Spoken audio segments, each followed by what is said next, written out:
सद्गुरू श्री ब्रह्मचैतन्य महाराज गोंदवलेकर यांचं प्रवचन 23 ऑगस्ट. वाचनाची आवश्यकता आणि मर्यादा. पोथ्या आणि संतांचे ग्रंथ आपण मोठ्या प्रेमाने वाचतो आणि सांगतो, पण तशी कृती करीत नाही, म्हणून आपण देवाला अप्रिय होतो. संतांचे ग्रंथ हे अगदी प्रिय व्यक्तीच्या पत्राप्रमाणे मन लावून वाचावेत. हा ग्रंथ माझ्याकरिताच सांगितला आहे, तो कृतीत आणण्याकरिता आहे, ही भावना ठेवून वाचन करावे.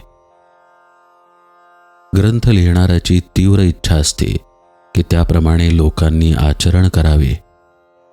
त्यावरची टीका वाचताना मूळ ग्रंथातला मतितार्थ लक्षात आणावा. भाषांतरकार हा भाषांतरामध्ये आपले थोडे घालतोच. मूळ ग्रंथ वाचणे हे केव्हाही चांगले. संतांचे ग्रंथ हे आईच्या दुधासारखे, तर टीका आणि भाषांतर हे दाईच्या दुधासारखे आहेत. हा फरक जाणून घ्यावा. कित्येकांच्या बाबतीत वाचन हे सुद्धा एक व्यसन होऊन जाते. उगीच वाचित बसण्याचा फायदा नाही.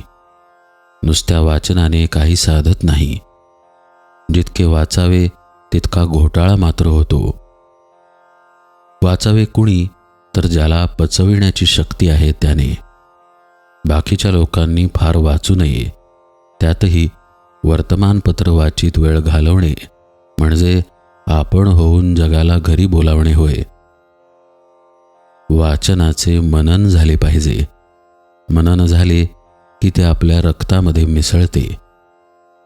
वाचन आणि साधन बरोबर चालावे, मग साधकाला वाचनापासून खरा अर्थ कळतो आणि आनंद होतो.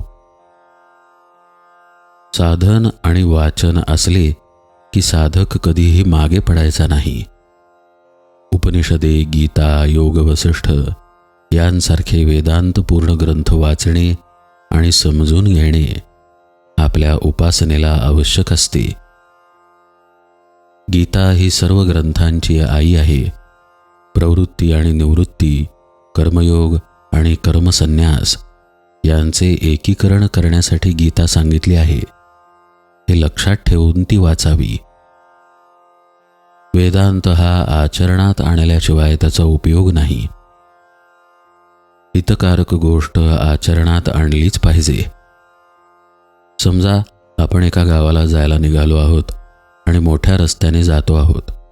वाटेत एक माहितगार इसम भेटला आणि त्याने आपल्याला जवळची एक पायवाट दाखवली. त्या पायवाटेने आपण आपल्या गावी लवकर पोहोचतो. तसे उपासनेच्या मार्गामध्ये स्वतःचा दोष स्वतःला कळत नाही. आपले मन ताळ्यावर राहत नाही. अशावेळी गीतेसारख्या ग्रंथांच्या वाचनाने आपला दोष आपल्याला कळतो आणि आपली चूक आपल्याला कळली तर आपण लवकर सुधारतो. पोथी वाचायची ती कशाकरिता? साध्य काय, साधन काय हे जाणून घेऊन त्याप्रमाणे कृती करण्यासाठी. जानकी जीवन स्मरण जय जय राम.